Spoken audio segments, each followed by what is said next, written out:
Shinpei just had a strange dream about his childhood friend, Ushio. In the dream, she asked him to go back to his hometown and protect her younger sister, Mio, because she couldn't return with him. When Shinpei reached out to Ushio, he suddenly woke up, finding himself accidentally smashing his face in the huge plot of the girl sitting across from him. Naturally, she slapped him. Shinpei was confused by the dream but tried to stay calm. As he collected his thoughts, he saw his hometown, Hitogashima Island, coming into view. It had been 2 years since he was last there. After the boat docked, he stepped back onto the island, noting that it was July 22nd. As he was walking, Mio, Ushio's sister, sped towards him in a car, driving recklessly. She ended up crashing into the sea, but Shinpei quickly pulled her out. They chatted, though Shinpei didn't have much to say about the city since he hadn't been out much. They continued talking about random things until they got home, which doubled as the place for Ushio's funeral. At the funeral, many people held red spider lilies, reminding Shinpei of when his parents died 10 years ago. Afterward, he was adopted by Ushio's family, and to him, Mio and Ushio were more than just friends, they were family. Shinpei had once promised to cook curry for Ushio, but now that would never happen. He overheard people saying that Ushio's body would be autopsied to investigate some things. A sudden flash of light distracted him, but he couldn't figure out where it came from. Before he could think more about it, his best friend Su came running, crying as he told Shinpei that Ushio drowned while trying to save a child. When the hearse arrived, Shinpei wondered why Su's father wanted to perform an autopsy when it seemed clear that Ushio had just drowned. Su told Shinpei to keep an eye on the little girl Ushio had saved, Shiori. People assumed her blank expression was due to the shock from the accident. During the funeral, the priest asked Shinpei to help carry the coffin. Su decided to tell Shinpei everything that night. Later, when Shinpei got home, he cooked for Mio and her father, Uncle Alan. Meanwhile, another Mio was outside, looking into the house. A police officer passing by noticed Mio outside and found it odd that she wasn't inside. That night, Su revealed the real reason for Ushio's autopsy. They found marks on her neck, suggesting she might have been strangled, not just drowned. Only the police, Su, and Mio's family knew this. Mio then gave Shinpei a necklace that Ushio had left behind. She hugged him, crying over her sister's death, and vowed to find out who was responsible.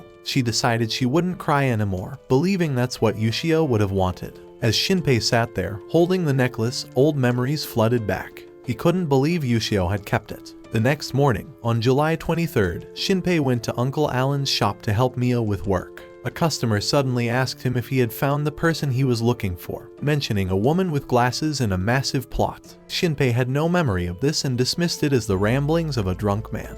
The local police officer, Tetsu, who was also a relative of Mio's family, came in for a drink. Mio asked why he hadn't been seen at breakfast, and Tetsu mentioned that the family of the little girl Ushio had saved had mysteriously vanished. People speculated they might have run away due to debt. Mio ran off, and Shinpei chased after her. He found her near the family's house, where Mio revealed that a week ago, Shiori had started acting strange. While they were out catching bugs on the mountain, Shiori claimed she saw someone who looked exactly like her. Suddenly, a hunter named Hizuru appeared and mentioned something called shadow sickness. He explained that during wartime, people who were affected would see their own shadow and then die because of it. According to legend, they had to go to the shrine of Hito for purification.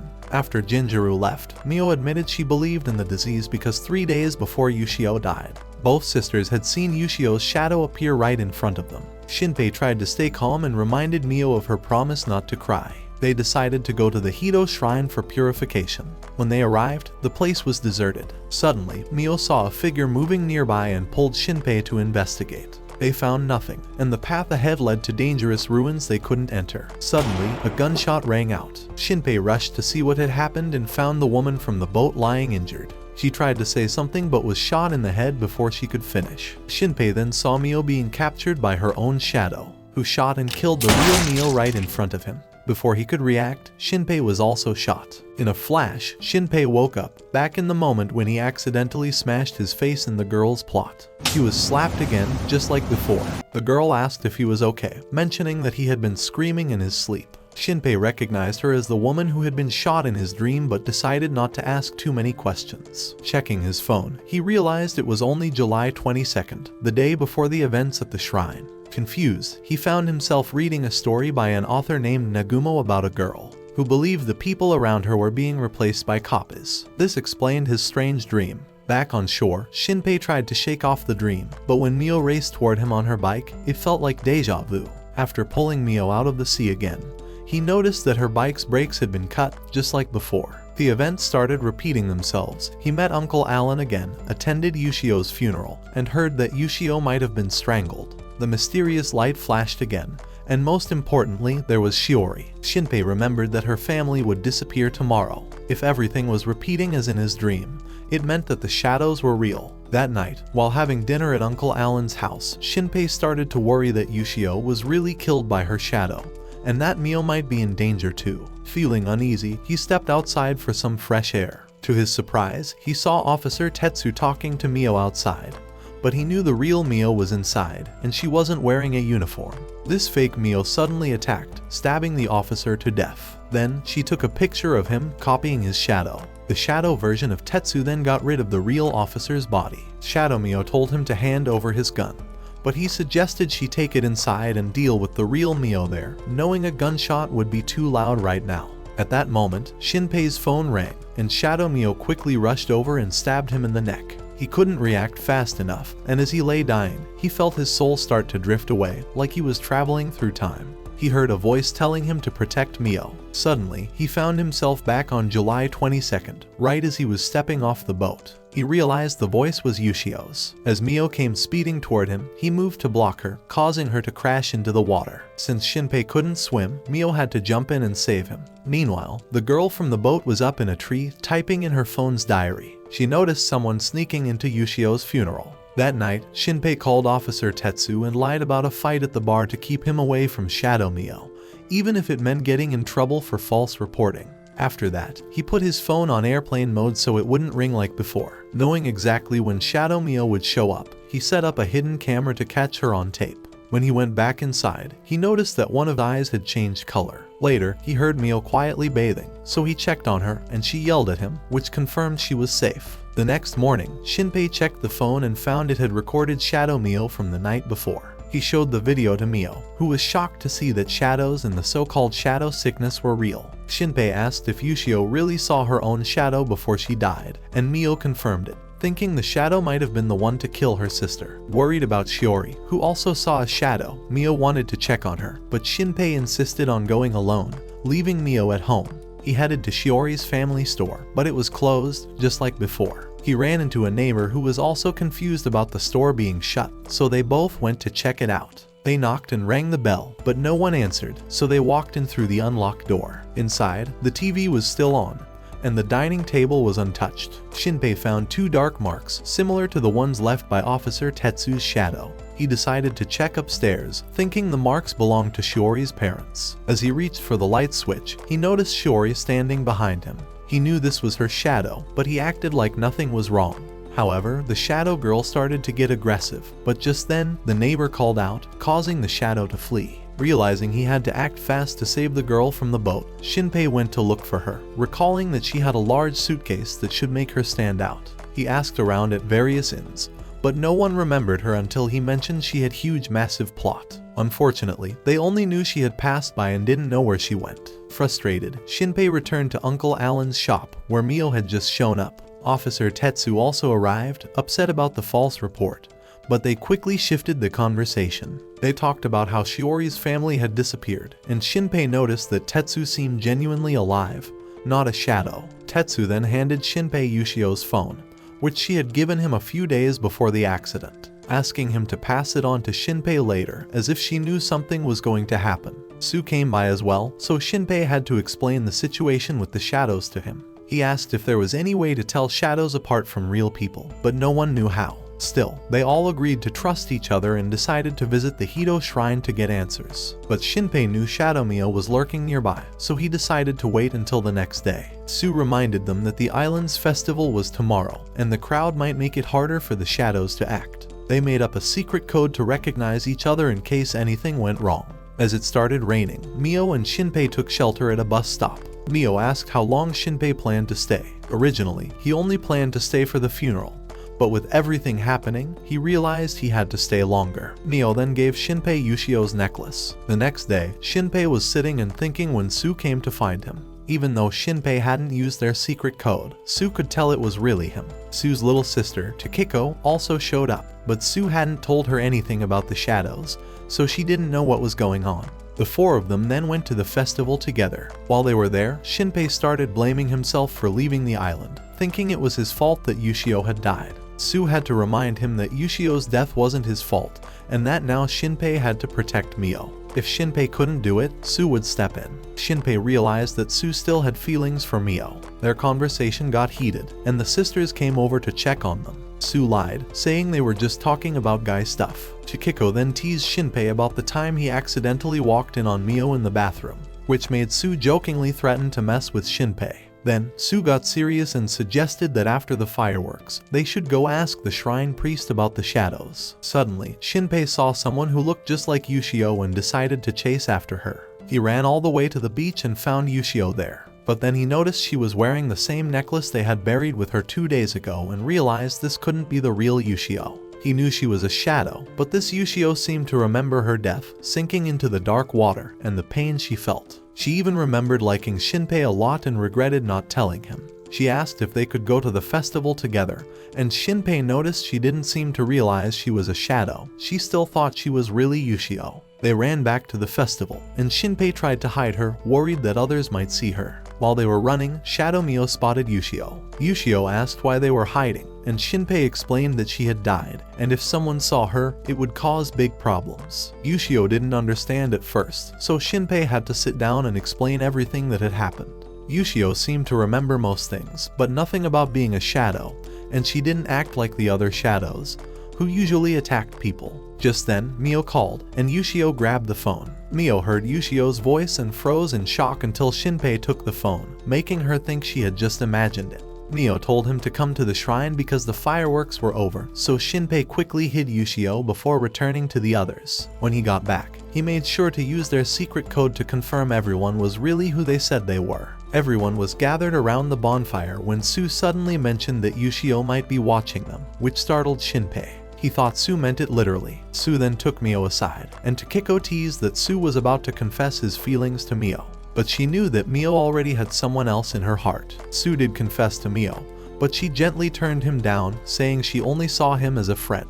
Suddenly, Ushio, wearing a mask, came over to encourage Sue, but everyone recognized her immediately because of her voice, hair, and figure. Ushio couldn't hide anymore, so she revealed herself. Mio and Sue immediately saw her as a shadow and told Shinpei to stay away, but he held on to Ushio. Then, Shinpei suddenly grabbed his arm in pain, and everyone realized that Shinpei had also turned into a shadow. Ushio tried to warn everyone to run, but it was too late. 10 minutes earlier, while Shinpei was on his way back, he had encountered Shadow Mio. She had already taken out several people and rushed to grab Shinpei. She knew about the secret camera and that Shinpei somehow knew she would come. Thinking her plan was almost complete, she called for Shadow Shinpei. This shadow had all of Shinpei's memories, so it knew about his ability to rewind time. It absorbed his memories again and knew exactly what to do next. Shadow Shinpei asked Shadow Mio to let the real Shinpei live because he was worried that if Shinpei died, he would just rewind again. He then told Shadow Mio to take out Shinpei's phone and sent someone to capture Ushio. Shadow Shinpei destroyed Shinpei's phone and went off on his own. Meanwhile, Shadow Mio quickly broke Shinpei's arm and was about to break his leg to keep him from escaping. But before she could, she was shot in the head by the girl with glasses from before. But Shadow Mio didn't stay down, she disappeared and attacked again.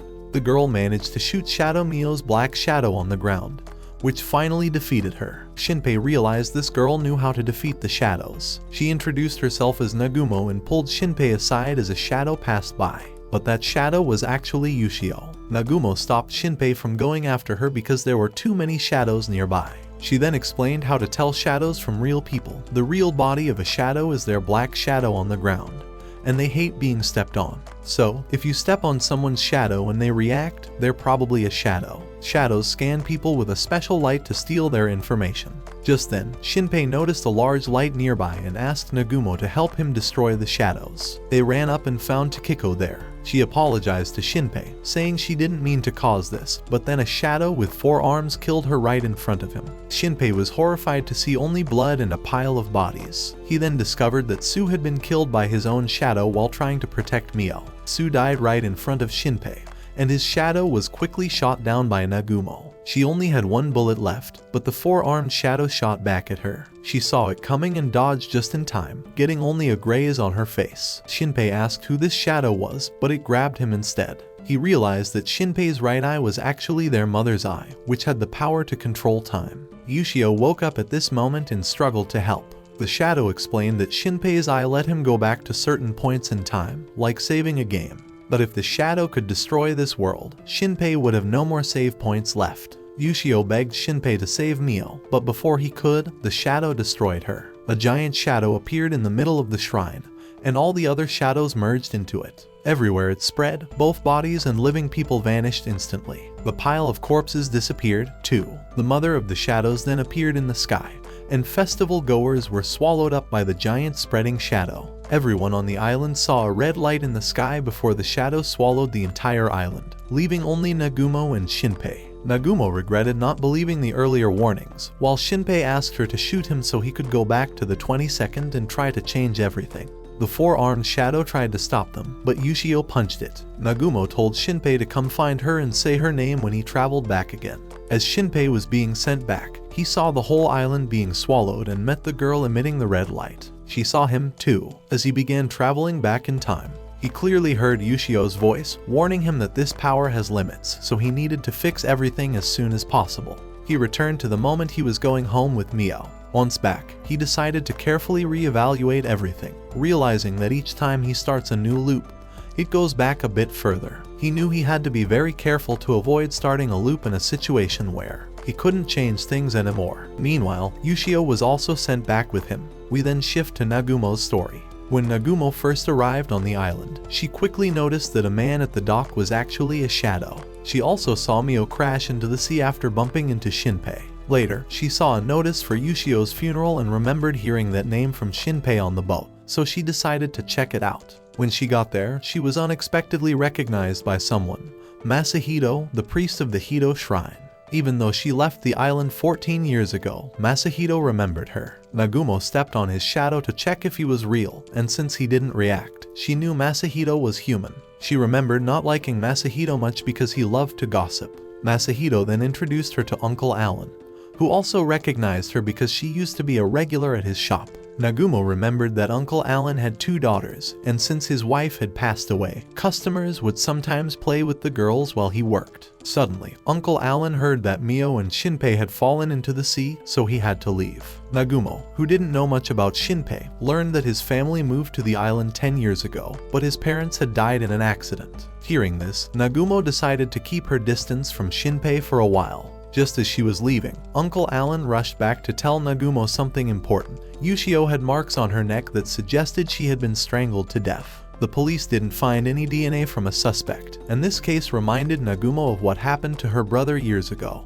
She decided to open Ushio's coffin to check. After wiping away some powder, she confirmed there were strangulation marks. Nagumo then asked Uncle Alan if Ushio had mentioned seeing a double or doppelganger before she died. Before Uncle Alan could answer, Nagumo's old friend, who was also Shiori's mother, came over, crying because Ushio had died saving her daughter. But Nagumo knew her friend was actually a shadow, and it disgusted her. Afterward, Nagumo met with a hunter named Nezu and told him that Shiori's entire family had been replaced by shadows. She gave Nezu one of her phones so they could stay in touch. Meanwhile, Shinpei, who had returned to this timeline, went to see Shiori first to warn her about the shadows so she wouldn't get copied. After Ushio's funeral, Shiori's parents asked Shinpei what he had said earlier. Realizing that their shadows were listening, he played it off as a joke. He then asked about the color of Mio's underwear from the day before, and she, though finding it odd, answered. This confirmed to Shinpei that Mio had been copied by a shadow the day before. By this time, Shadow Mio had also created a shadow version of Uncle Alan. Shinpei stayed for dinner with everyone that evening,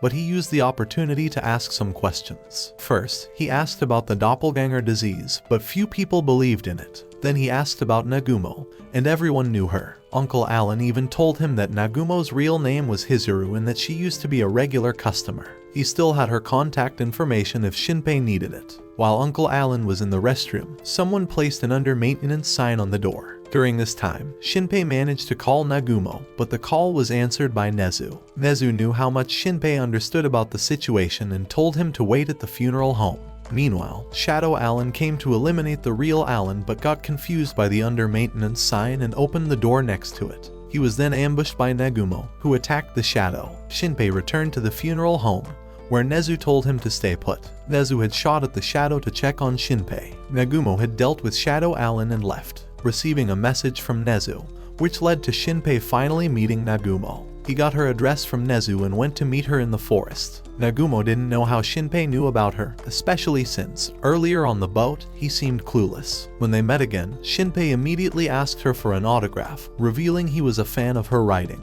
This confirmed to Nagumo that Shinpei had gone through July 22nd multiple times, so she figured out he was a time traveler. Shinpei didn't hide it and confirmed her guess. Nagumo then asked if he had met her younger brother yet, and Shinpei recounted the events from the previous timeline. Nagumo decided to tell Shinpei about what happened 14 years ago. Shadows had appeared and killed her entire family. After that, she left the island, and now that she was back, she knew the Shadows would try to hunt her down. She couldn't reveal her full identity to Shinpei in case he was copied by the Shadows, who would then gain that information. Nagumo explained that Shadows specifically target one person and their family. Shinpei worried that Uncle Alan would also be targeted, but Nagumo assured him she had already dealt with Shadow Alan. If a Shadow copy of someone is eliminated, that person can no longer be copied, meaning there will only be one shadow of that person. Nezu had dealt with his own shadow, so whether Shinpei trusted him was up to him. Shinpei agreed to work with Nagumo and informed her that they had only 54 hours until the festival, when the four-armed shadow would attack everyone. Shinpei wanted Nagumo to help him eliminate Mio's shadow first, but since Shadow Mio only appeared at night, Nagumo had other plans first. He knew she was about to confront Shiori's shadow family, but he warned her that she would fail because Shiori's shadow was still alive on the festival day. Even so, Nagumo insisted on going alone. Before entering Shiori's house, Nagumo tied up her hair and listened to something on her phone. Nezu explained to Shinpei that the person in control of Nagumo's body at that moment wasn't actually Nagumo, but someone else. That person knocked on Shiori's door and asked to come inside. After setting down her suitcase, Nagumo pulled out a hammer and attacked Shiori's shadow mother. Shiori's shadow father rushed in, but Nagumo quickly dealt with him, too. The shadow mother, still alive, tried to fight back but was struck down again. Nezu told Shinpei that the reason Nagumo didn't want him to enter the house was because she needed to figure out why she had failed before and how Shiori's shadow had managed to escape. If Shinpei had gone in with her, it could have caused unforeseen problems. Nezu also revealed that Nagumo, whose real name was Hizuru, had two personalities inside her, herself and her twin brother Ryunosuke, and for short Ryu. 14 years ago, Ryu was murdered, and his body was covered in bite marks. Hearing Nagumo's scream, Nezu had rushed over, and everyone thought Ryu had been attacked by dogs. But Nagumo knew her brother had been murdered because the marks on his neck were similar to the ones found on Ushio. Now, everything was connected, and Nezu vowed to help eliminate all the shadows. While all this was going on, Ryu noticed Shiori acting like a scared little girl, but he knew better. He tried to attack her shadow, but instead of going down, it fought back and pinned him. Ryu had to grab some chopsticks nearby to stab both himself and the shadow, forcing it to back off. He chased after it and signaled Nezu to get ready with their backup plan. Ryu armed himself with a nail gun, planning to trap the shadow with Shinpei's help. He headed up to Shiori's room and texted Nezu where to wait. Shiori's shadow was creeping up behind him, but Ryu warned it that copying him would be a bad idea. It would freeze up and die. The shadow, realizing the danger, tried to escape through the window. Nezu was waiting below with the nail gun, but the shadow was too quick, dodging and running straight at Nezu to throw him off. Luckily, Shinpei was ready and managed to grab the shadow. It bit his hand, but Nezu fired nails into 3 spots on the shadow, pinning it down. He explained that nailing it in 3 places was enough to stop it from moving. Ryu then started questioning the shadow, asking if it was responsible for Ushio's death, and it admitted it was. This made Shinpei furious, and he demanded to know why the shadows were doing all this.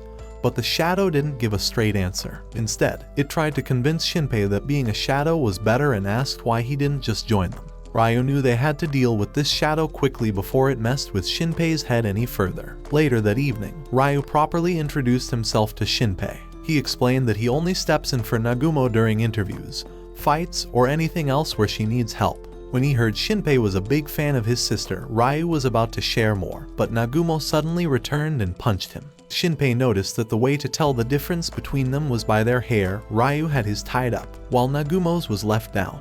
Nagumo told Shinpei not to get caught up in what the shadow had said.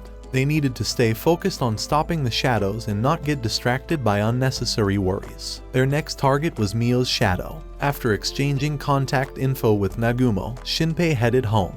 When he walked in, he saw Mio holding a knife with blood on her hand, and he freaked out, thinking she was hurt. But it turned out Mio had just cut her hand while cooking. Relieved that she was okay, Shinpei told her to take a break while he finished up. He wanted everything to seem normal so the others could handle the shadow outside. Suddenly, he heard a stomach growling and assumed it was Mio, but it was actually Ushio, who had somehow returned from the future. She tried to warn Shinpei about what was going to happen on the 24th, but he already knew. Just then, Mio walked in, so Ushio had to quickly hide. Shinpei continued cooking, letting Mio relax outside. Uncle Alan came back, and Shinpei quickly wrote a note for Ushio, telling her to sneak up to his room without being seen. After finishing dinner, he took 2 plates upstairs, which made Mio suspicious. She asked why he needed 2 plates, and he made up an excuse about being extra hungry. When he got upstairs, Ushio was waiting for him, and they ate together. Shinpei still wasn't sure if this was the real Ushio or not, so he asked her a bunch of questions. She explained that she woke up on the beach and quietly made her way back to the house. Shinpei touched her, and while she could feel it, it wasn't as intense as with other shadows. He thought about attacking her while she was off guard but couldn't bring himself to do it. Memories of the real Ushio and his promise to make her curry stopped him.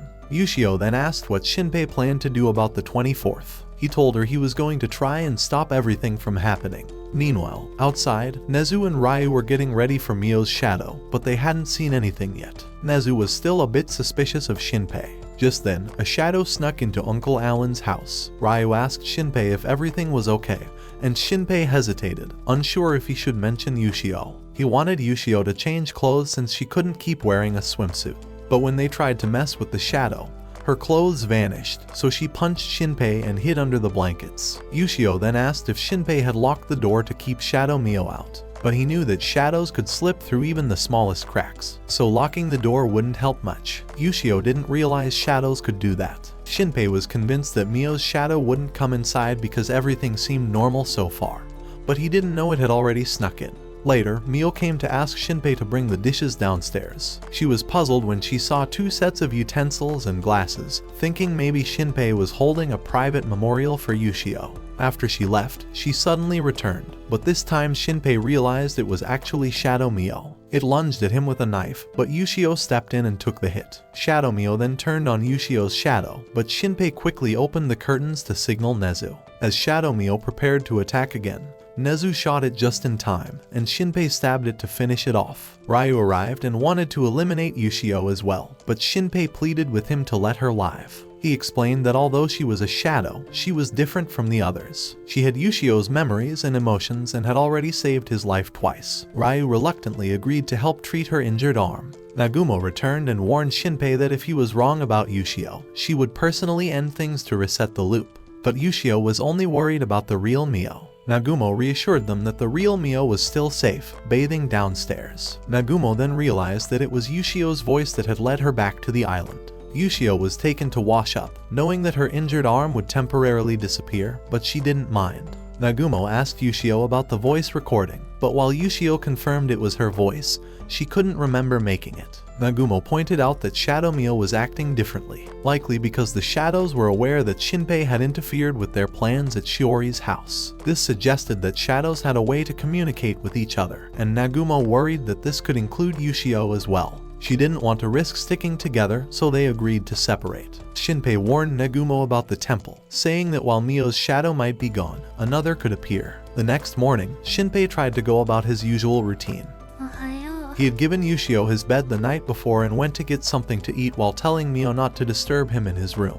He later brought Ushio's shell necklace to her, hoping it would help her remember more of what had happened. While Shinpei was at the store, he ran into Sue, and the two decided to head out together. Shinpei, always thinking ahead, brought an umbrella just in case. They made their way to the beach, where Shinpei introduced Sue to Shadow Ushio. Sue was so stunned that he couldn't move at first, feeling guilty for not being able to save the real Ushio. but Shadow Ushio quickly snapped him out of it with a playful kick, reminding him to stay focused. Shinpei handed Shadow Ushio a phone he had found earlier. She noticed that the password had been changed, but she was able to unlock it with her fingerprint. Inside, there was a video recorded at this very beach. In the video, the real Ushio explained that if someone was watching this, she was probably dead, and the phone could only be accessed by her shadow. She reassured Shinpei that her shadow was different from others and would be an ally. Shadow Ushio, watching this video, started to remember everything that had happened. It all began on July 17th, about a week before the current time.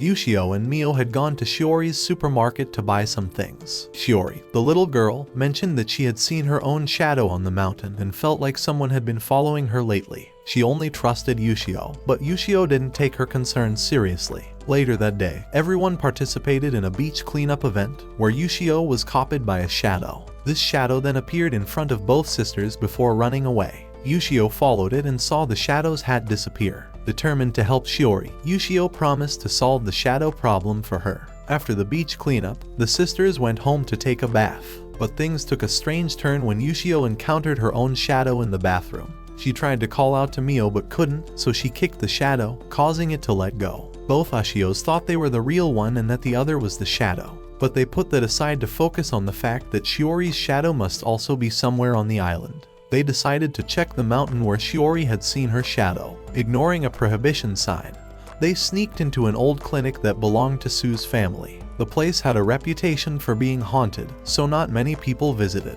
As they searched the clinic, they heard a voice and soon discovered a shadow. It scanned Ushio and tried to transform into her but didn't fully complete the process. The incomplete shadow attacked Shadow Ushio. The real Ushio tried to help but wasn't very effective. However, when she accidentally swung at the shadow, it became angry, broke a wooden stick, and stabbed Shadow Ushio's shadow with it. This moment made Shadow Ushio realize what she truly was, and she tapped into her power, splitting the incomplete shadow in half. The real Ushio, watching in amazement, couldn't help but think how cool that was. Shadow Ushio then understood that she needed to scan the real Ushio one more time to fully recover her body. But as she did, dark thoughts of killing the real Ushio to become the only Ushio started to surface. It seemed like an instinct all shadows had.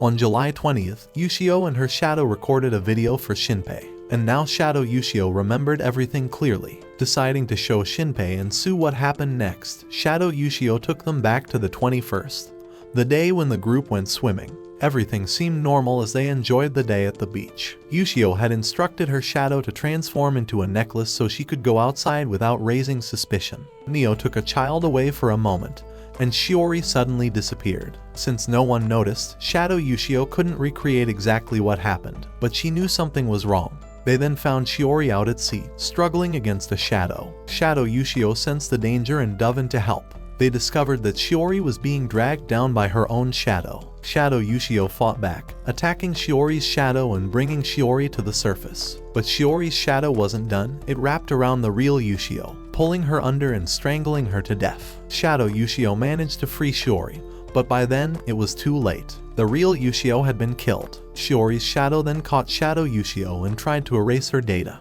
but she managed to hold on to just enough to survive and recover on the 24th to find Shinpei. Sue and Shinpei were both furious at the shadows for what they had done. Suddenly, the memory shifted, and Shiori's image changed into the terrifying form of the Shadow Mother that had appeared on the 24th. They had to escape the memory quickly, and when they did, Shinpei found a black handprint on his own hand, a mark from his encounter underwater that day. Shadow Ushio explained that she had almost lost all her data, but luckily, she managed to keep a bit and came back on the 24th to help Shinpei. As it started to rain, the three of them decided to revisit the old clinic. Meanwhile, Mio and Takiko were taking shelter from the rain at a bus stop when they were approached by an uncle who was a police officer. He was looking for Shiori's supermarket. Later that evening, Shinpei met Sue again in the forest. Ushio had transformed into a necklace to stay hidden.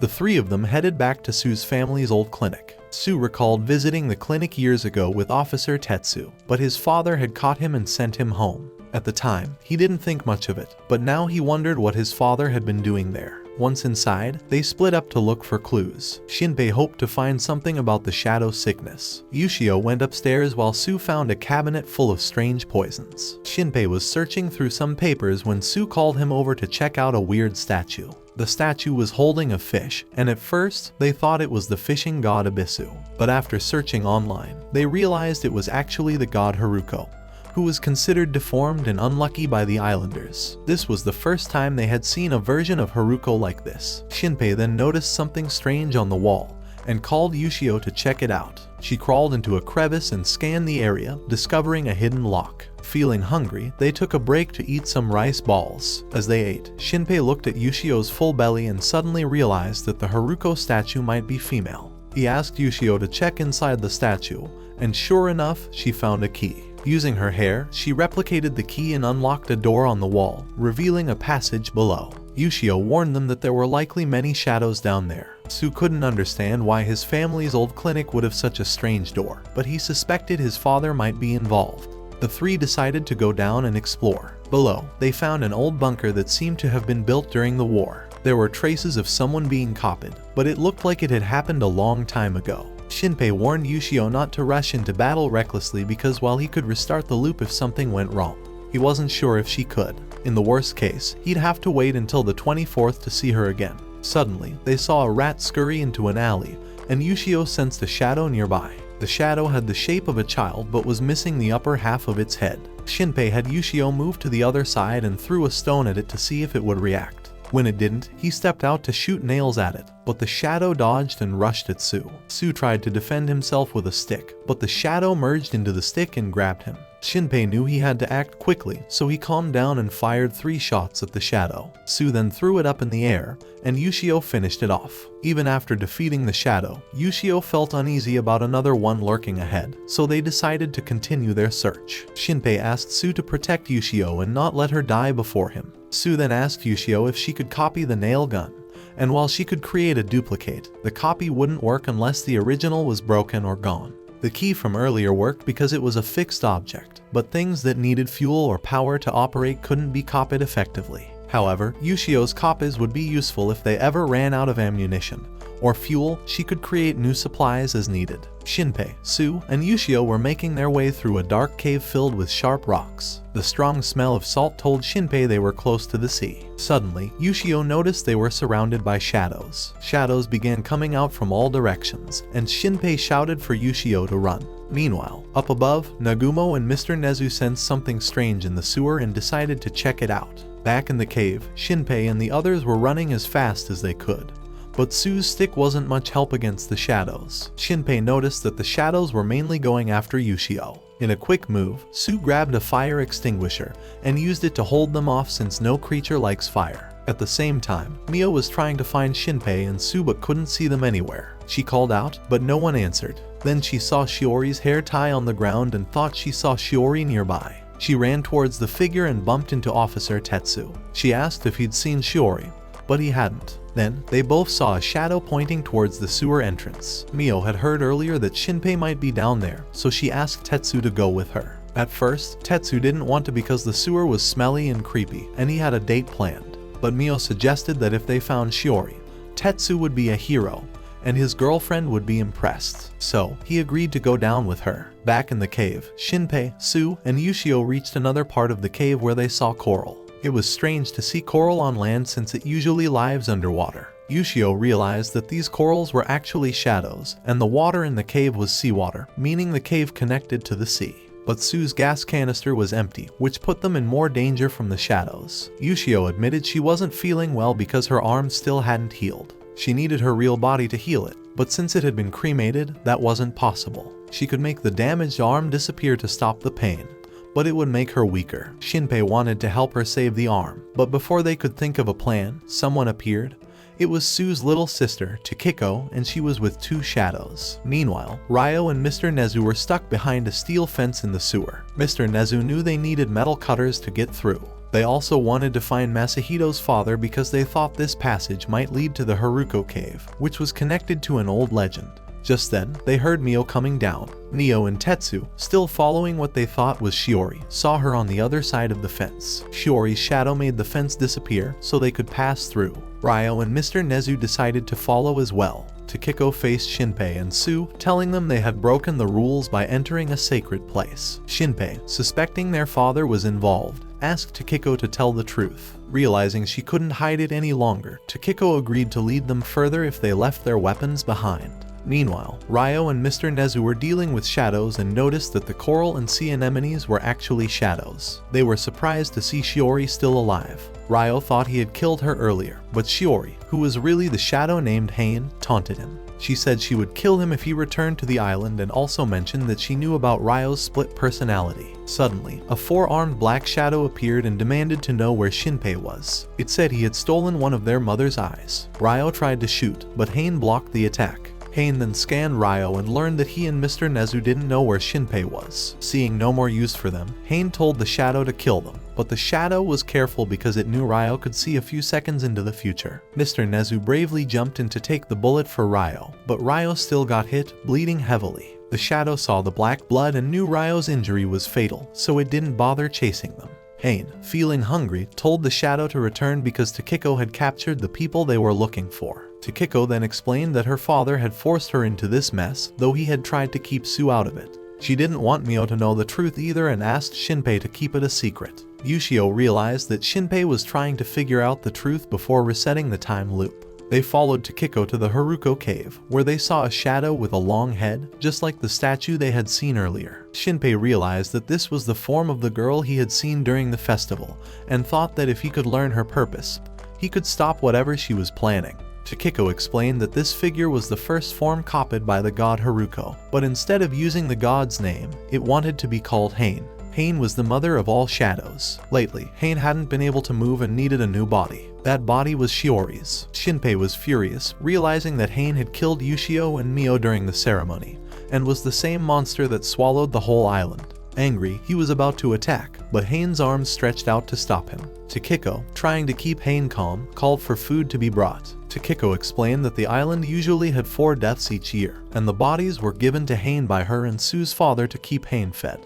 Feeling trapped, Takiko said she was ready to die if Shinpei wanted to take revenge. She pointed to 2 bodies nearby, saying one of them was the real Ushio. Shinpei was shocked and demanded to know what happened to the bones they received earlier. Takiko said those bones were just a copy made by Hain, while the real Ushio's body was replaced. Shinpei asked if she knew about Shiori being kidnapped and Ushio being killed. Takiko admitted she knew about Shiori, but Ushio's death was an accident because she got involved in things she shouldn't have. Sue, angry, demanded to know where their father was to explain things. Takiko said she was forced into this because of Sue, believing that keeping Hain alive was the only way to save their mother. The truth was, their mother had died long ago, and Hain had made a shadow version of her that wasn't controlled, so she acted like their real mother. Hain then tried to eat the other body, and Shinpei saw this as his chance. He signaled Shadow Ushio to summon the nail gun. As Hain began scanning Ushio's body, Shinpei helped Shadow Ushio reclaim the original Ushio's body. Takiko thought Shinpei was being foolish, thinking they could never defeat the shadows. But Shadow Ushio argued that Takiko was being manipulated, with the shadows using her family's weakness to fill their hunger. Ushio didn't care if it was a god or not. She wasn't going to let humans be treated like nothing. Hain, now desperate, turned a nearby nurse into a monster and sent it to attack. Shadow Ushio rushed forward to fight it. Shinpei wanted to reset the loop to make sure they won, but he realized this was a moment he didn't want to lose. After a tough fight, Shadow Ushio managed to fix her arm and punch the monster, destroying it. Shinpei was close to finishing off Hain when his hand was suddenly cut off by the 4-armed shadow, who had caught Mio and used her as a threat. Takiko was furious because they had promised not to hurt Mio, but the shadows didn't care, they were only focused on their survival. Takiko didn't understand because she thought Hain would only eat one last body and then leave, bringing their mother back. As Takiko got more upset, Sue stepped forward to protect her and took a bullet meant for her. But then, the shadow fired again, and things got even worse. Officer Tetsu was searching around when he accidentally found Nagumo. She quickly asked him where Mio was and found out that Mio had been captured. Nagumo then asked Tetsu to take her to the cave where everything was happening. At the same time, Shinpei was seeing something terrible. Both of Sue's siblings had just died right in front of him. Hain, the leader of the shadows, told Shadow Ushio to come over. Hain tried to take Shinpei's eye, which has special powers, but couldn't remove it. The 4-armed shadow told Shinpei that his eye could see different worlds and help create one of those worlds. But Hain couldn't fully control the eye, so they decided to let Shinpei live until their plan was finished, planning to kill him last. Then, right in front of Shinpei and Ushio, Pain crushed Mio's head, leaving them feeling hopeless. Just when it seemed like there was no hope, Tetsu fell into the cave, creating a distraction. Nagumo took the chance to shoot at the shadow, but the shadow blocked the shot and fired back, hitting her. Even though Nagumo was hurt, she gave Shinpei enough time to act. Shinpei drank poison that he had taken from the clinic earlier. Shinpei had planned this with Su and Ushio beforehand. They agreed that if things went really bad, Shinpei would drink the poison to die quickly and start over. He knew drinking the whole bottle would kill him instantly, even though it would be painful. With his last breath, Shinpei told them he would keep repeating the time loop as many times as it took to stop them. Meanwhile, Ushio was trying to reverse the damage Hain had caused. Just before she could be killed, Ushio managed to take Shinpei back to the past. Ushio was heartbroken that Mio had died again, but Shinpei reminded her that they had to focus on stopping the shadows. They went back to the moment when Shinpei first introduced himself to Nagumo and Mr. Nezu, but this time, Ushio was with him. Ushio was excited to see Nagumo and gave her a big hug. Mr. Nezu, however, was suspicious and thought Shinpei might be working with the shadows. Nagumo wanted to understand what had happened, so Shinpei and Ushio explained everything. Nagumo thought that Shinpei's eye might have been given to him by Ushio in some timeline. Ushio then showed Nagumo everything that had happened in the previous timeline. They realized that splitting up wasn't a good idea. They also figured out that there was no need to get rid of Shiori's shadow since it was just a part of Hain. But Ushio still wanted to try to get rid of Shiori's shadow because she believed she could erase it. Meanwhile, Su went to talk to his father, who was too busy to listen at first. But after his mother insisted, Su's father gave him 5 minutes to talk. Later that afternoon, Shinpei's group went back to Shiori's supermarket to carry out a new plan. Ushio explained how she could erase shadows, and Shinpei revealed that he knew Ryu, Nagumo's brother, was inside her. Shinpei asked if Hain had killed Ryu, and Nagumo said it was true. She also explained that Hain had once been her friend. Ryu followed the plan from the previous timeline and went in alone, determined to deal with the four-armed shadow and Hain. While this was happening, Ushio realized that she could recreate the broken nail gun from the previous timeline. Although Shinpei was upset that the original gun was destroyed, Mr. Nezu had 2 other guns for Ushio to scan. Ushio scanned one of the guns and erased the original, so she could create a new one whenever needed. Shinpei told the group that in 2 minutes, Ryu would send a message saying the plan had changed and that Shiori's shadow would run out of the window so they could catch it. But instead, Ryu flew out the window, warning everyone to run away because things were different this time. The four-armed shadow rushed out to attack Ryu, and Hain revealed that it had marked Shinpei's hand in the previous timeline, meaning it could find him no matter where he went. As the four-armed shadow attacked, Mr. Nezu fired 3 shots at it, but the shadow was still able to move and quickly overpowered him. The shadow then grabbed Shinpei, but Ushio managed to save him just in time, and they teleported away. Hain warned that no matter where Shinpei went, she would find him and take away his powers. Shinpei realized they had been too confident and messed up again. Ushio noticed something strange when she attacked the four-armed shadow. It felt empty, like it wasn't really there, but it smelled like Hain. Later, they returned to a different time, and it was raining, which surprised Shinpei because it hadn't rained on the 22nd in the original timeline. Suddenly, they saw Nagumo and her brother Ryu entering Uncle Alan's shop, so they followed them in. Shinpei realized that what he was seeing was a memory from the past, not the present. It seemed like he was watching events from 14 years ago, which helped him remember his parents, who were archaeologists. He even got to see his mother alive again. In this memory, Shinpei saw that Nagumo's brother, Ryu, had discovered someone mysterious who would appear in the clinic when a light in the window turned on. This person turned out to be Hain, who wasn't ready to meet Nagumo's friends and warned her to stop coming. Hain also mentioned someone named Shide, who was greedy and had 4 arms. Time kept shifting, and Shinpei watched as Nagumo's brother, Ryu, found Hain and was killed by her. Hain didn't mean to kill Ryu and was horrified by what she had done. Nagumo was devastated, and from that moment on, Ryu's spirit entered Nagumo's body to protect her. Shinpei was then brought back to the current timeline, before they reached Shiori's supermarket. He told Nagumo that they needed to change their plan because Hain had figured out this timeline. Hain also realized that each time Shinpei died, the time loop would get shorter, so they just needed to keep pushing Shinpei a little bit at a time. Shinpei and Nagumo gathered Mio, Su, and Ushio's group to show them memories from different timelines. Shinpei stood up to speak as the leader of this new plan. While outside, Mio's shadow had killed Mr. Nezu, and Shide had taken his gun and was aiming it at them. After Shinpei finished speaking to everyone, Officer Tetsu thought Shinpei was asking them to risk everything for him.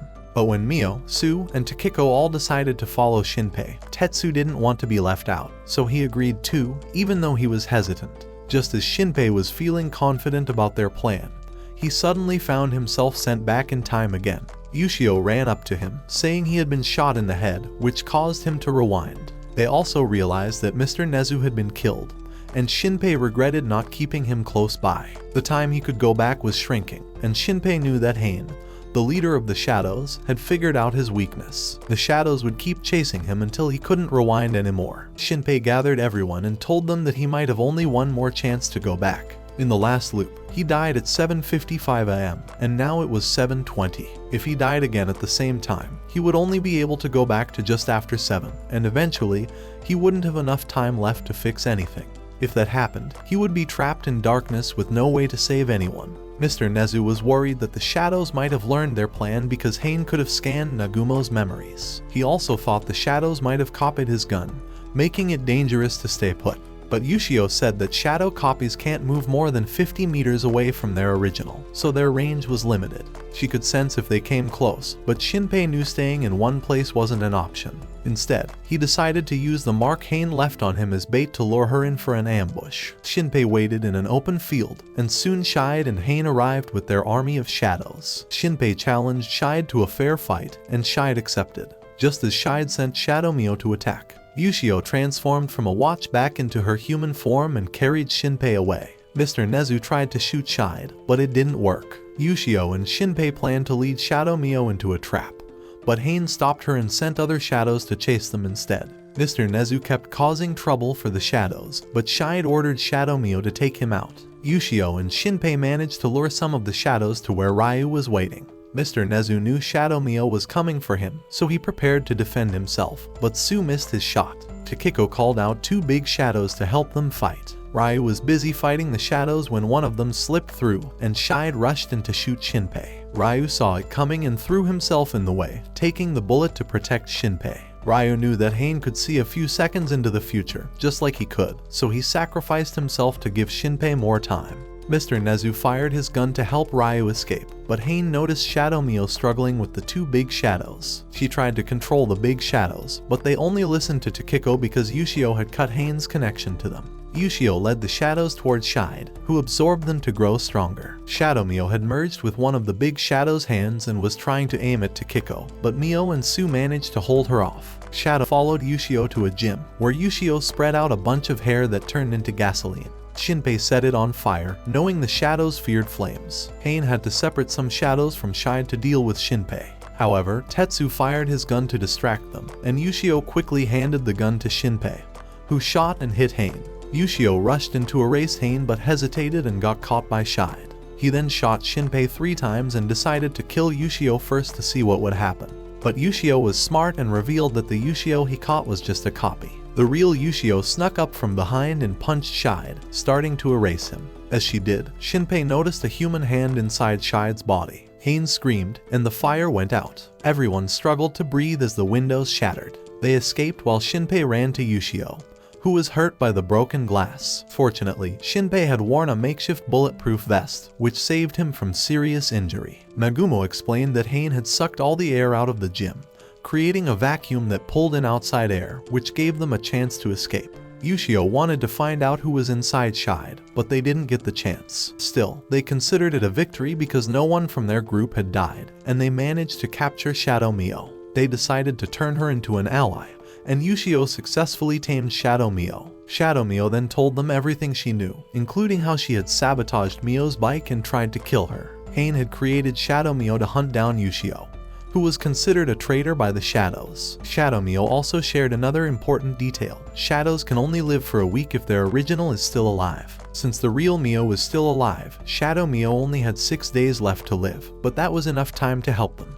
Takiko realized she had been tricked by the Shadows from the start, and it seemed that her father knew what the Shadows were really after but still chose to help them. Su decided to confront his father that night to get answers. Later that evening, Shinpei asked Shadow Mio to protect the real Mio. Shadow Mio noticed that Shinpei seemed a bit nervous around her and asked if he had a girlfriend back in Tokyo. He said he didn't. Then, they all went to Sue's house to find his father, but when they arrived, the door was unlocked, and everything inside had been erased by the shadows. It looked like the shadows were trying to destroy something but couldn't find it, so they wiped out everything. The group then went to the hospital, where they heard the sound of a stuck elevator. When they checked, they found Sue's mother's wheelchair stuck in it. Suddenly, a shadow flashed by and slammed into the morgue door. The group carefully went in and found nothing, but Takiko knew about a hidden passage below, and led them inside. This passage was supposed to have Ushio's body, but it seemed to have been taken to Hain's cave. The group went down and found Sue's mother trying to kill their father. Ushio rushed in and broke her connection to Hain, but Sue's father had stopped breathing. The brothers worked together to do CPR and brought him back to life. Realizing he couldn't hide anymore, Sue's father admitted the truth but still chose to side with Hain. He then grabbed Sue's gun and shot Takiko. He was about to shoot Ushio, but Takiko deflected the bullet, revealing that she was actually Shadow Mio, not the real Takiko. The real Takiko was safe in a car with Mio, protected by Mr. Nezu. The doctor, now caught, let Mio's shadow scan him for information. They found out that his shadow had already been created and killed, giving him immunity from being controlled by the shadows. The doctor was shocked to realize that the shadows had lied to him too. The nurse appeared on the other side, out of Shinpei's reach, holding Ushio's original body, and delivered a message from Shide. Ushio wanted to chase her, but Shinpei stopped her, knowing it was a trap. The doctor, now realizing what had happened, asked them to bring the real Takiko. Sue and Takiko's mother also woke up and learned the truth, that she was a shadow. The doctor explained that if Hain died, all the shadows would die too. Hain wanted to fully revive herself so she could return to her homeland, a place where only shadows lived. The doctor had planned to help her so she could take his shadow and his family's shadows with her. That's why he didn't care if his children died. But his wife made him see how selfish he had been and how much his children and the people on the island needed him. The doctor then pulled out a notebook from a safe, revealing all the people he had fed to Hain, including Shinpei's parents. They didn't die in an accident but were killed because they discovered Hain's cave. The doctor made their deaths look like an accident to cover it up. When Shinpei asked about Shide's true identity, the doctor revealed that Shide was the first person who set up this clinic and was behind everything that had happened. As the night turned into the 23rd, Ushio found Nagumo and told her she was worried. Ushio had seen some of her old memories and realized something strange. Part of her was connected to Hain. She was scared she might lose control like Hain did one day. Nagumo reassured her, promising that if that ever happened, she'd take care of it. At the same time, Mio was dealing with some tough stuff. Her own shadow, Shadow Mio, started talking about all the things Mio felt insecure about. Like how she always thought she was less important than Ushio, and that's why she never told Shinpei how she really felt. If Mio didn't speak up, Shadow Mio would say the things Mio was too afraid to say. On the other side of the island, Sue was shown his mother's ashes. He learned that his family had been secretly working for the shadows for 300 years, and only one person in each generation knew this dark secret. His grandfather didn't want Sue to know because he was too kind and cared too much about other people. Takiko saw that Shinpei was exhausted and told him he needed to get some sleep. Shinpei finally felt safe enough to rest because everyone else was around to keep watch. Meanwhile, Mr. Nezu tried to sneak home, but Ushio caught him and insisted on going with him. She could sense something wasn't right, so she followed him into his house, even though he didn't want her to. Down in the basement, they found Mr. Nezu's wife, who had turned into a shadow. She was out of control, and Mr. Nezu was ready to put an end to it. Ushio offered to help save her, but Mr. Nezu refused, saying that this shadow had killed his real wife, so he couldn't forgive it. He asked Ushio to leave so he could finish it himself. The next morning, Shinpei woke up and saw that everyone was okay, which meant he had more time before his next chance to go back in time.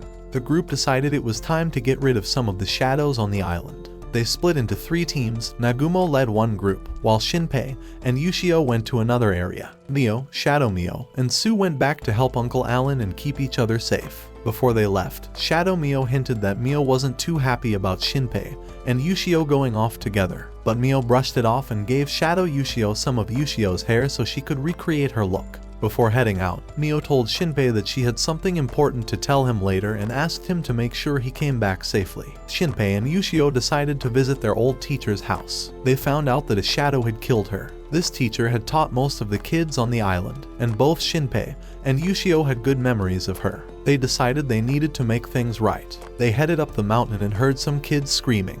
When they arrived, they saw the teacher's shadow was about to attack 3 kids. Shinpei and Ushio jumped in to save them and managed to defeat some of the shadows. But the teacher's shadow got away and tried to attack again, forcing Shinpei to shoot it. After saving the kids, Shinpei and Ushio made up a story to explain what happened and asked the kids to keep it a secret that Ushio was actually a shadow. Just then, Ushio started saying some strange things, but before they could figure it out, Nagumo called. The group met up and realized that all the houses they checked only had black marks left behind. The neighbors thought the families had just gone to visit relatives, so no one was suspicious. It seemed the shadows were hiding, waiting to carry out their plan the next day, and didn't want to get caught by Ushio. Shinpei knew what he needed to do next. He had been thinking about going to the Haruko shrine, where Shadow Mio had killed him the first time. He wanted to meet the priest, Masahito. When they got there, Masahito welcomed Shinpei and invited him inside. Ushio noticed that Masahito wasn't a shadow.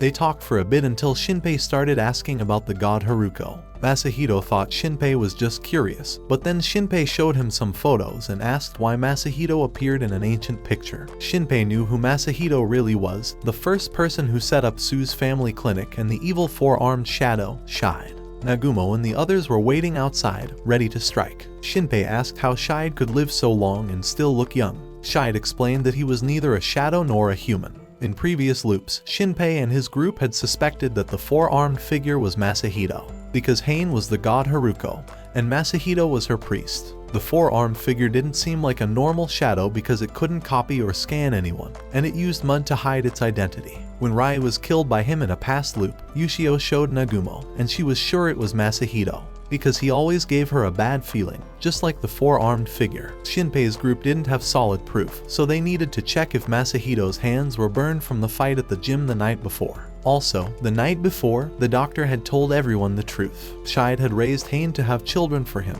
and the Shide family split into 2 branches. One branch served Hain as their god, and the other became doctors, indirectly working for her too. When Hain had Shide's son, the child looked exactly like Shide. So, Shide made Hain copy his personality and put it into the child, allowing him to be reborn many times. Even though what Shide did was horrible, Shinpei still wanted to know why Shide killed his parents. Shide answered that they were foolish to try and reveal the truth about Hain, so they had to die. Shinpei hesitated to shoot Shide because he wasn't sure, and Shide noticed this, mocking him. Ushio kept telling Shinpei to shoot, but when he hesitated too long, she acted and killed Shide herself. She then borrowed Shinpei's phone to call the others, but suddenly, the real Shide appeared behind them with burn marks on his hands and stabbed Ushio. Shinpei fired his gun, but Shide had already covered himself in the black mud and attacked Shinpei with a spear. The others rushed in to help, but it was too late. Shide knew he had won this time and regretted that Ushio was gone. Shinpei found himself back at the point where he saved the kids in the forest. But this time, Ushio didn't return with him.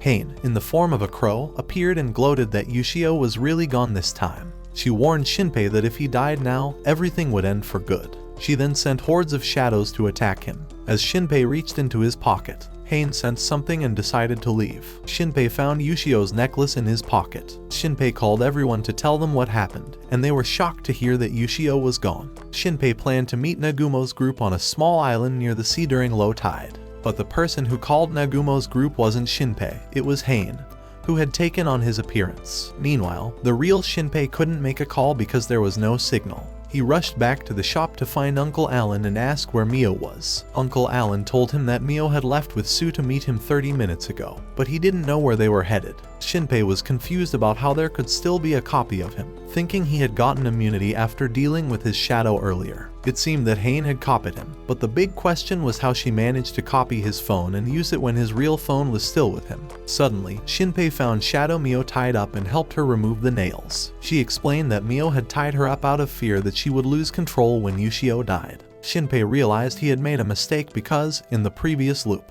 when his shadow copied the phone and merged with Hain, she must have gotten a copy of his phone. Shinpei then got a call from Nagumo, but it was Hain who answered. She gave him a tough choice, telling him the locations of Mio's group and Nagumo's group, forcing him to decide who to save. Shinpei knew he had to act fast to change what was happening. 10 minutes earlier, Sue and Mio had arrived at Uncle Alan's garden and ran into Shide, who had transformed into a black mud form, ready to kill them both. Nagumo's group started to get worried about the call from Shinpei. Something didn't feel right, so Nagumo told Mr. Nezu and Tokiko to get ready in case they had to fight. She took a small hammer and went alone to the meeting spot, recording everything to share with Ryu.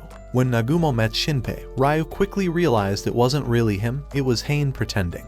He called her out, and as they were talking, Shide suddenly attacked Ryu from behind. It was weird because Shide seemed to be two people at once. Ryu knew he usually had an advantage because he could see a couple of seconds into the future, but Hain had figured out his trick, making it useless. Plus, Shide was covered in black mud armor, making it really hard to hurt him. Shide attacked, and Ryu knew he had to dodge and strike back quickly when Shide's feet hit the ground. Ryu also knew there was a tiny delay between when Hain saw the future and when she told Shide what to do, so he had to move even faster. He used the hammer to block Shide's hit and then tried to hit Shide in the head, but it didn't really work. Shide noticed that Ryu was still hurting from a gunshot wound he got the night before, slowing him down. Ryu also knew the body he was using, his sister's, couldn't take much more. He tried to signal Mr. Nezu to cause a distraction so he could escape, but Nagumo took control again. She didn't want to run away, she wanted Ryu to keep fighting. For the first time, they could talk without using the phone.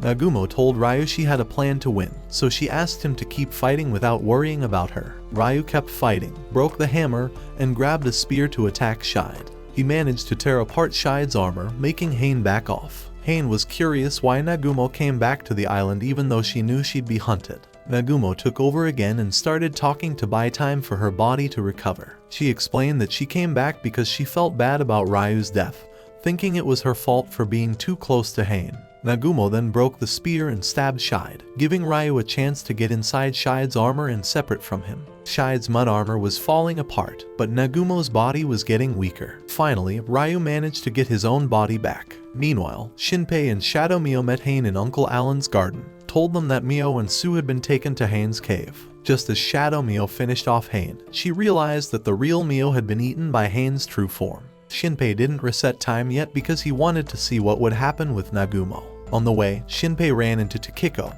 who told him that Mr. Nezu and Tetsu helped her escape, but she was badly hurt and wouldn't survive much longer. She urged Shinpei to hurry to the island to meet Ryu. Shadow Mio showed Tokiko some memories, so they both knew time was running out. Shinpei realized he couldn't waste any more time because if he died now, he'd go back to when he led the kids down the mountain. He decided to try saving Shadow Mio first, then stop Sue's group and Mio from meeting Shide. Shinpei reset time again and managed to stop Sue, Mio, and Shadow Mio just in time.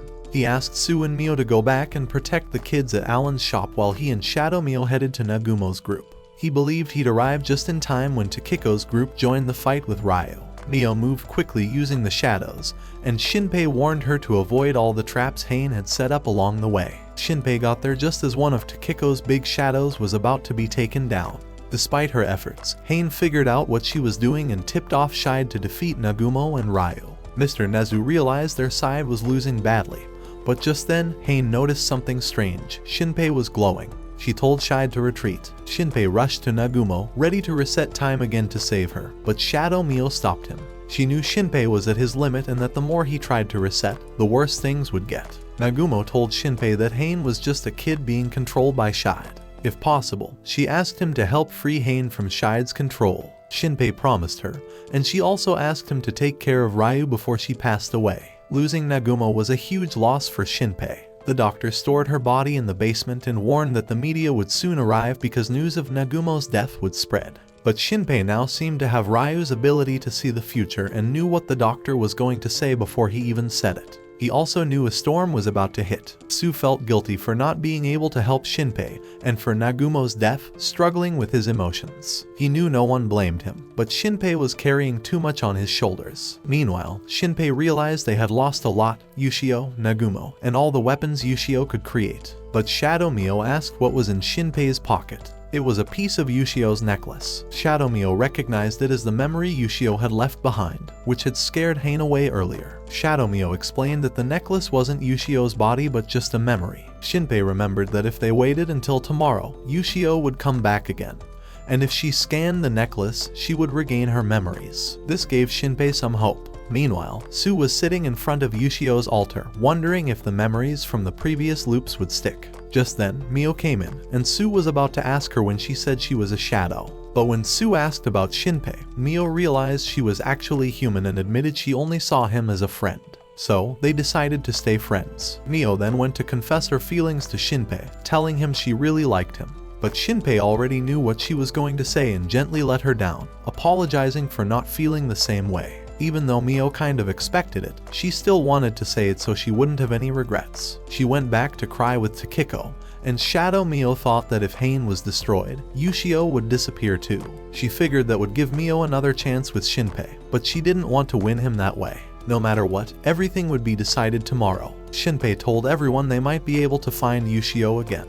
He explained that when he reset the timeline, there were always 2 Ushios, one with them and one out at sea, waiting to come ashore on the 24th. But this time, Ushio disappeared, so their only chance was to find the version of Ushio still out at sea. Shinpei believed that before she vanished, Ushio must have figured this out and left her memory behind as a clue.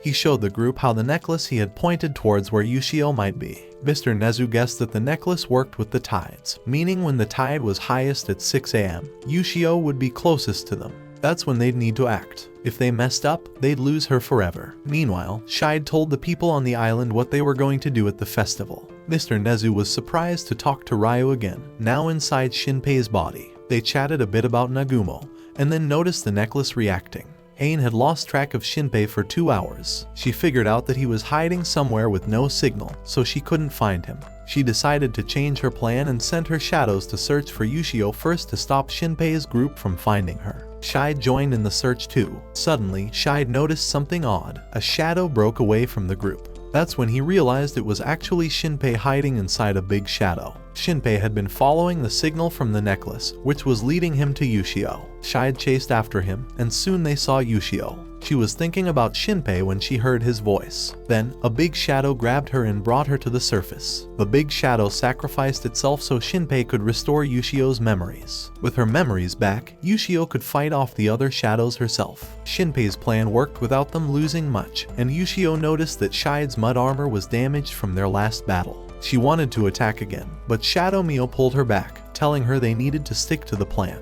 Shinpei knew how to hide from Hain, so he wanted to try again. But Shide tried to shoot him in the hand. Thankfully, Ryu saw this coming and helped Shinpei dodge the shot, so Shinpei could take another shot and reset the timeline. Shinpei's group had learned that they could hide inside the big shadow and still control it to fight. But they also knew that if the big shadow got hurt, they would feel it too. Now that they had Ushio back, they went to their hiding spot under Hain's cave. While Hain hadn't detected them yet, they needed to move fast and destroy her real body. However, Hain and Shide had set up traps to slow them down.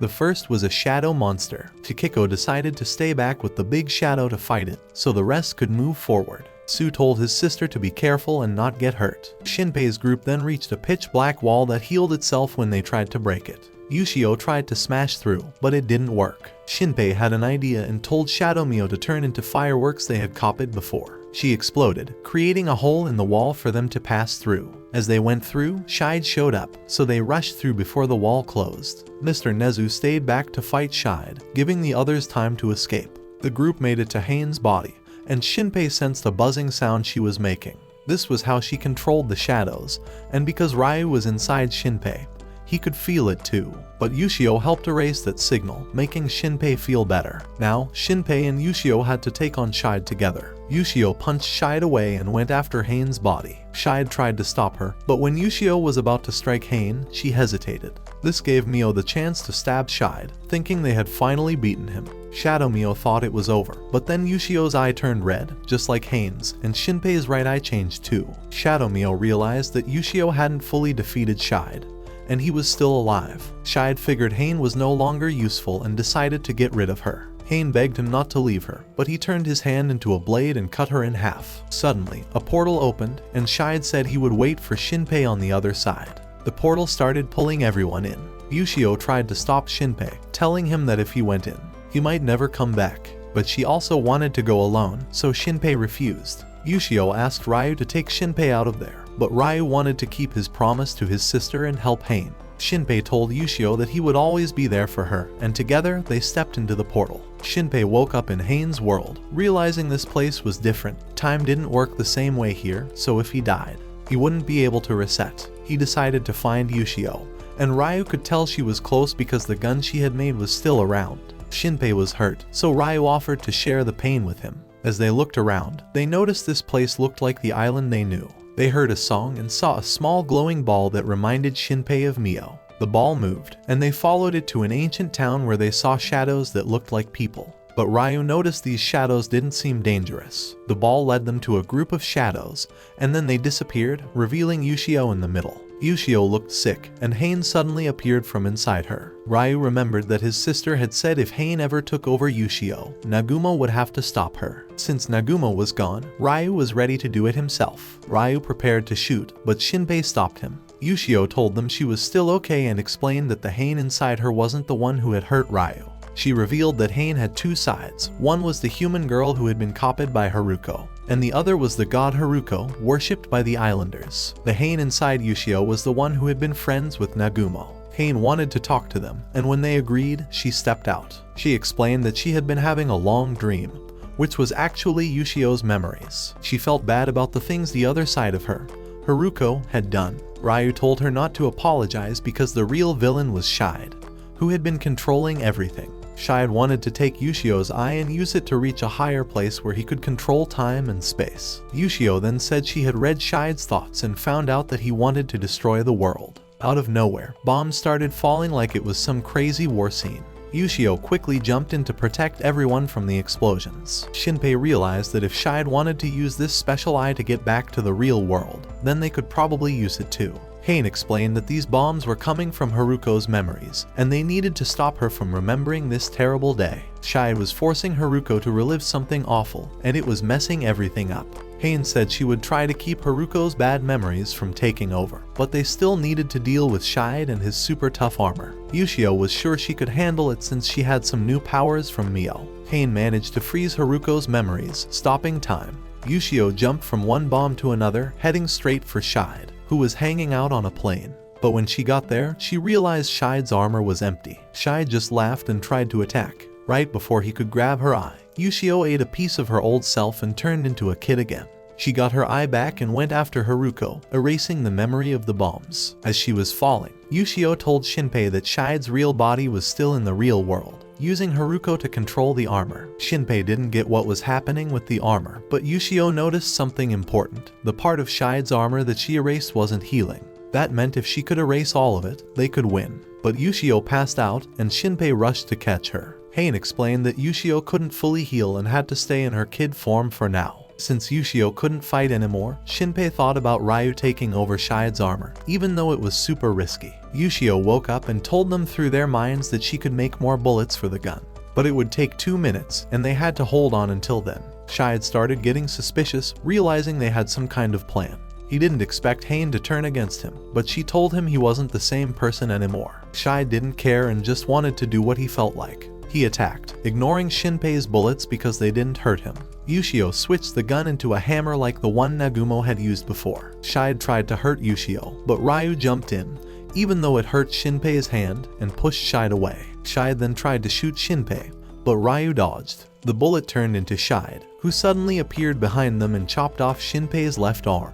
Ryu realized that weapons weren't working anymore, but Shinpei said it was time to change their plan. They kept fighting, with Ryu dodging Shide's attacks until he finally got close enough to touch Shide and take over the armor. Shinpei was in so much pain that he almost blacked out because Ryu wasn't blocking the pain anymore. Ushio had just finished making the gun, but right then, Shide trapped Ryu in some mud and threw him out of the armor. With control back, Shide told Shinpei that Nagumo had tried this trick before, so he already knew how to deal with Ryu. Shinpei was just a few steps from the gun, but he started to fade away. Ushio turned herself into a bullet and told Shinpei she was ready for the final showdown. As Shinpei ran toward the gun, Shide tried to stop him. Shide managed to hit Shinpei before he could grab the gun, but Hain moved it closer to him. Shinpei grabbed the gun, dodged Shide's attack, and shot him. With Shide gone, his real body in the world outside was too old and weak to do anything. Ushio turned back to normal and held Haruko in her arms. She said she would take away Haruko's pain, and when she started to do it, they were suddenly sent back to Hitogashima Island 300 years ago. They saw a big whale on the beach, and Hain was walking toward it. Ryu figured out this was when Haruko first took over Hain, starting the whole mess. Ryu tried to stop Hain, but then she felt someone grab her hand. It was Shinpei, warning her not to go near the whale, and she freaked out, thinking she saw a ghost, and ran away. Ryu explained that Shinpei's awakened eye let him touch and change the past now. Haruko was still trying to reach the whale, but Ushio handed Haruko to Shinpei and went to the whale herself. She explained that she finally understood what Haruko wanted, to erase the whale so all this bad stuff wouldn't happen again. Haruko cried out, but when Ushio erased the whale, Haruko calmed down and disappeared. Hain also started to fade away and thanked them. She asked Ryu if they could be friends when she was reborn, and Ryu agreed. Both of them disappeared, and soon after, Ushio began to fade away too. Shinpei told her he wanted to go with her, even if it meant disappearing too, because he didn't want to be without her. But Ushio didn't want him to disappear and promised to send him back safely because everyone was waiting for him.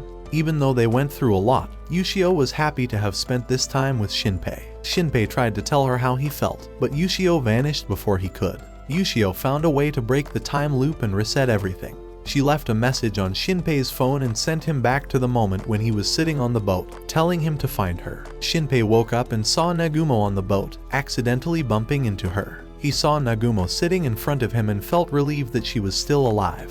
He told her who he really was. When he got off the boat, he saw Nagumo glaring at him with suspicion. Shinpei didn't understand how he knew she was Nagumo, but then he saw Mio rushing toward him and tried to stop her. However, her bike's brakes weren't cut, leaving him confused about what was going on. Shinpei met the Su brothers again and was glad they were okay, even though he couldn't remember why he was so worried before. He didn't know why he came back, but he was told that Ushio had sent him a message, so he returned. He walked down the street and met Ushio again, who jokingly said she should punch him for leaving without saying goodbye. Instead of going home, he went to Alan's restaurant because his parents were still alive and weren't at home, so they told him to go eat somewhere. When he got to Alan's, he met everyone again. He remembered why he came back on the 21st. He got a message from Ushio, asking him to return to the island to visit his hometown. He was worried that something bad might happen, so he decided to come back. He then went to Shiori's supermarket and saw that the kids were still safe. There was going to be a fireworks festival soon. The kids mentioned that the festival lined up with Hain's birthday, something Shinpei hadn't noticed before. He then went to the shrine and met Masahito, who was old and had a son. Masahito's son said that Ushio had been cleaning trash off the beach because she lost her necklace there. Shinpei suddenly remembered something and asked to leave. He met Ushio again on the beach, and they talked about a dream they both had, where they thought they would never see each other again. Shinpei then found the necklace and decided to put it on her himself. 2 days later, Shinpei had a conversation with Nagumo, who was curious about how he knew her from a dream. She started thinking about parallel worlds. At this point, Su's mom also arrived. They were married, and Hain and Shiori were their daughters. Ushio and Mio had finished getting ready for the festival, and Shiori's mom asked everyone to stand together for a group photo. That night, the festival happened, and everyone was having a great time. Su asked Shinpei if he had made up with Ushio yet, but he hadn't. Su then suggested that Shinpei go to the beach with everyone to watch the fireworks, so Su could have some alone time with Mio. Shinpei knew Su still hadn't given up on Mio. When Mio asked, neither Su nor Shinpei said anything. Then, Shinpei noticed Nagumo was always writing her novel without taking a break, so he reminded her that the fireworks were about to start. Ushio then called Shinpei and told him to meet her at the beach so Su could have some privacy for his confession, even though they both knew Su would probably get rejected like last year. But it seemed this time Su had made some progress, as Mio hadn't turned him down right away. Shinpei and Ushio met near the beach. He brought her some food, and they finally made up. Now, it's Ushio's birthday and Mio is making a cake. And that's where this video ends. Watch this next video.